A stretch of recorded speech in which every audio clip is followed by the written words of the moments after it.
The enemy in Vietnam is all too often invisible, striking without warning from the shadows. But tonight, the face of the enemy in rare films of the Viet Cong in action. The film was shot by communist cameramen, processed in Vietnam, taken to Paris for editing, now shown for the first time on American television. Charles Corot, who has covered Vietnam's war in the field, is the narrator. This is propaganda film, properly heroic as propaganda film should be. But under the layers of singing warriors marching gaily to battle, there are also some truths about the enemy in South Vietnam. Some truths about the kind of enemy which uses as weapons the terrain and the night and the weather, which has proved that sampans and even in some circumstances bicycles can be used to better effect than tanks. And an enemy which has waged a markedly successful war against the larger force which we trained. This is an enemy which steals from us the weapons of the 20th century and supplements them with the weapons of the 16th century, the crossbow.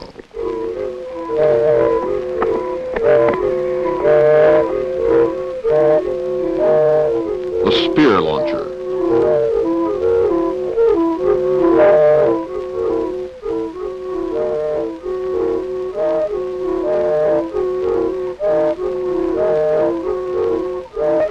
The spike.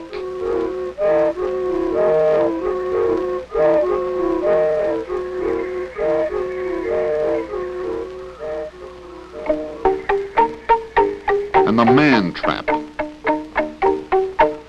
No correspondent who has ever ventured into the South Vietnamese countryside doubts the effectiveness of these lethal traps. They make you careful where you step. That's the idea. This music, by the way, came with the film.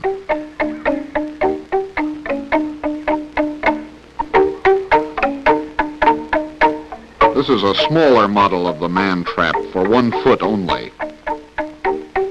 There are hundreds of thousands of these things along the jungle trails.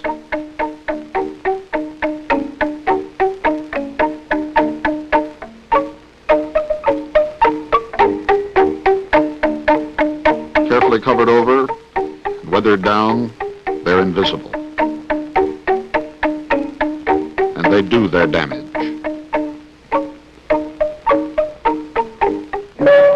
On many a jungle path in South Vietnam, if you trip on a vine, you may release such a booby trap as this one, the porcupine.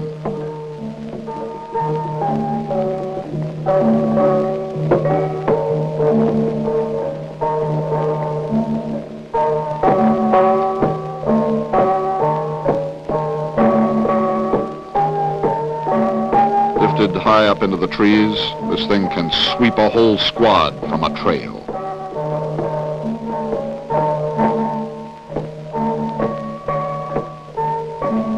This is a bomb of spikes, fashioned to drop from above.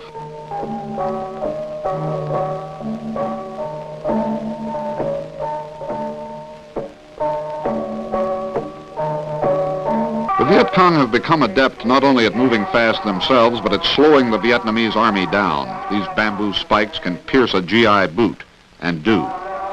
These are irregular troops of the Viet Cong, people from the villages in the universal black peasant costume, a kind of enemy very hard to know, who can fight for the Viet Cong at night and slip back into the villages in the daylight.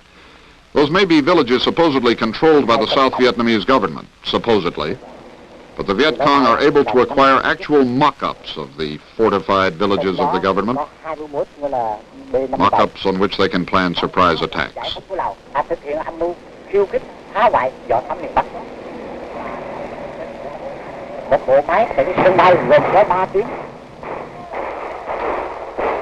Those attacks are usually carried out by the Viet Cong regulars, uniformed, well hidden, usually armed with mortars and automatic weapons captured down the years from the French and the Americans, usually well trained. The professional army, which emerges from foxholes and tunnels to do battle, and which in the Vietnamese War has proved more than a match for the crack combat troops of the South, the American-advised Vietnamese Rangers.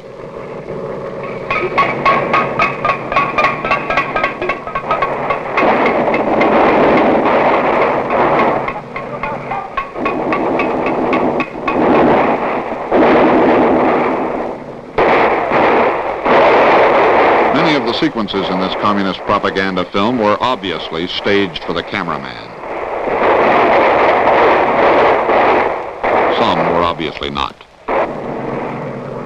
This is the kind of enemy which advances unseen, dodges patrols, cuts through barbed wire barricades, harasses American helicopter pilots. This happens every day.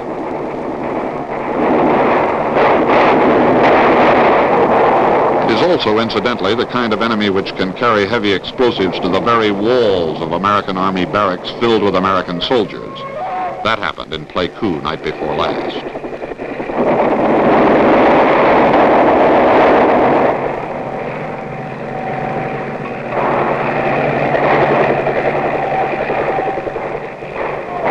Or the kind of enemy which can bring down American planes, firing from unseen positions in the forest. The communist sources who provided this film say this is the wreckage of an American helicopter shot down 1 month ago, January 9th.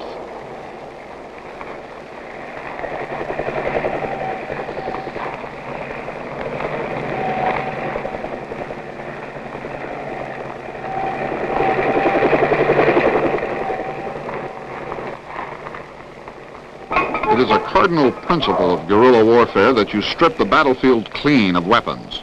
The Viet Cong always do. Only the South Vietnamese army dead are left here. The Viet Cong dead and wounded, whenever possible, are carried away after the battle. Women do that work. Women sometimes do that work for the South Vietnamese army as well. It is likely that they are sometimes the same women.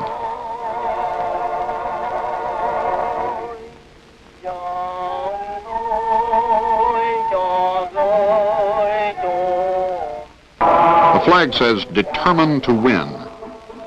It's interesting to note that day before yesterday, before the raid on Camp Holloway, the Viet Cong attackers had infiltrated a village 1,000 yards from the airstrip, and not a single villager informed the Americans. Villagers, understandably, applaud for and provide food to whichever side seems to protect them best. These scenes, though obviously posed, are true enough. In much of the countryside, the Viet Cong are welcomed on the American gangster protection principle. This film, which we repeat is a Viet Cong propaganda film, makes life in the jungle seem a breeze. It is actually other than that. Not all Viet Cong soldiers sleep at night in comfortable hammocks made from parachutes. Most communist troops are very young as 14 or 15. They are pale from weeks in the jungle, they are very often hungry, and their lives must be exhausting. They cannot be imagined to receive mail from home very often. But frankly, they are making our life more miserable even than their own. Charles Kuralt, CBS News. These are the faces of the enemy, the leaders of the Viet Cong, the strategists of the hit-and-run jungle war which has kept the United States itself on the defensive. The rarely seen chief of the Viet Cong, Nguyen Hu To. For the propaganda film, he says, we will fight on for the absolute victory of peace, democracy, and national liberation. Members of the Viet Cong Central Committee. Nguyen Van Noi, a member of the Cao Dai sect. Tik Hong Tu, a Buddhist. And Ho Hui Bu, identified as a Roman Catholic, leader of the Viet Cong. The Viet Cong headquarters is in no one place. It moves constantly, and when it moves, it takes its defense force with it. These pictures, while obviously posed for the camera, still do depict the extremes of mobility which the Viet Cong rely upon for concealment. From the air, these are peaceful fishing boats in the Mekong Delta. But they actually are the general headquarters of the communist forces, the Viet Cong Pentagon. South Vietnamese counterintelligence worries a lot about the location of the communist underground radio. Well, here it is. Or there it was. It moves too. Aboard another boat, a two-color handbill press, made, the communists say, by copying some old plans from a Japanese catalog. You come across these handbills in every village in the countryside.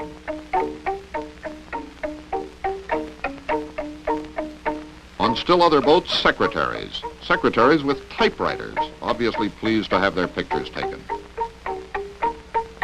and a communications boat, some of its equipment American-made and captured from the Vietnamese army.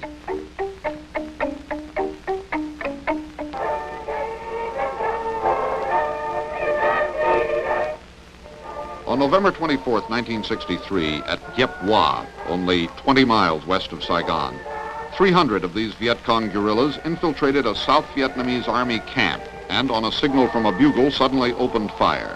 36 government soldiers were killed, 26 more wounded, and after 40 minutes, the Viet Cong withdrew after seizing machine guns, rifles, and mortars like these.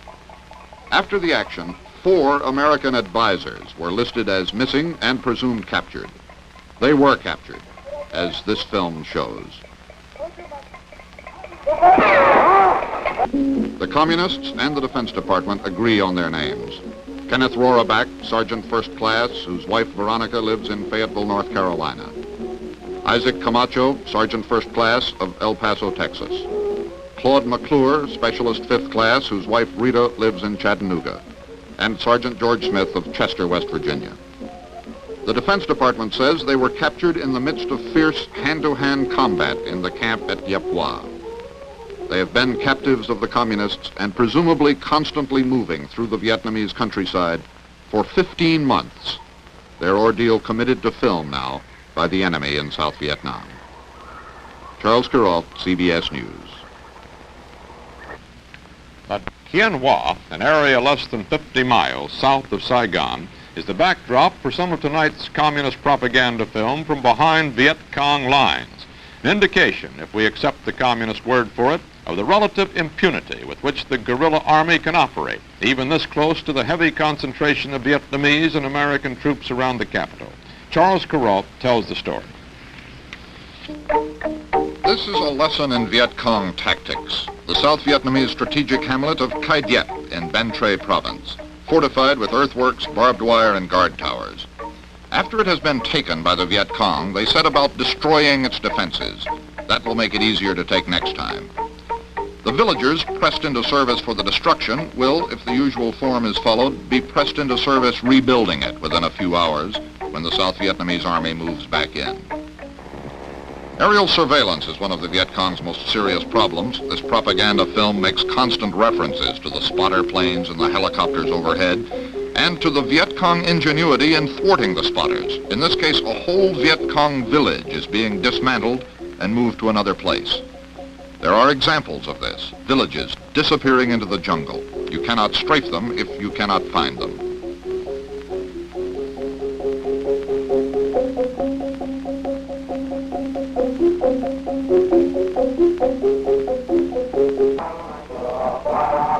The Viet Cong peasant customarily lives in his own village and fights in his own village area.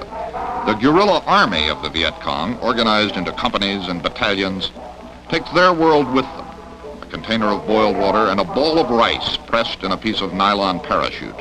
One rice ball is the daily ration. It's as important as grenades or oil lamp or rifle. The rice is usually freely given. Sometimes it's extorted from the villagers. The South Vietnamese army, by the way, when in the field, gets its rice the same way. Sometimes freely given, sometimes extorted.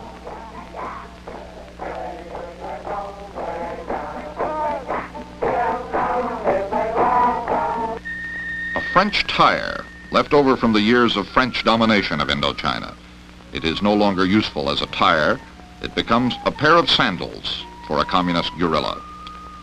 Others, by the way, wear the boots, sometimes the whole uniforms of captured and killed South Vietnamese soldiers. Government army troops have been known to tie handkerchiefs around their arms before a battle so they can tell each other from the enemy.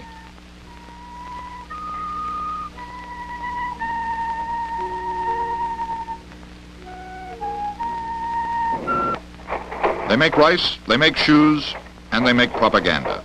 A newspaper printing press in the midst of the jungle. A stack of such newspapers in a village hut is sufficient cause for the government army to burn the hut down, but the newspapers still circulate.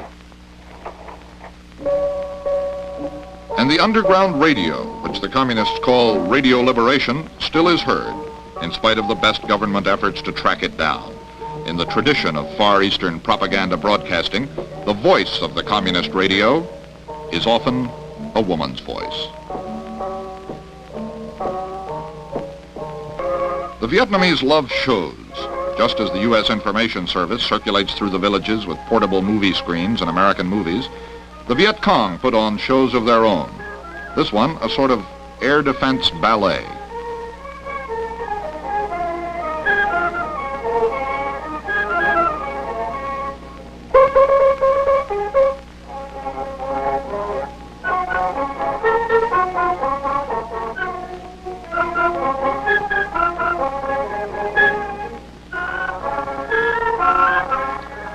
The villain here is supposed to be an American soldier making advances toward a defenseless Vietnamese housewife. The return of the communist hero husband.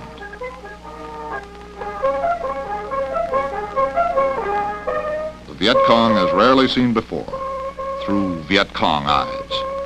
Charles Kuralt, CBS News.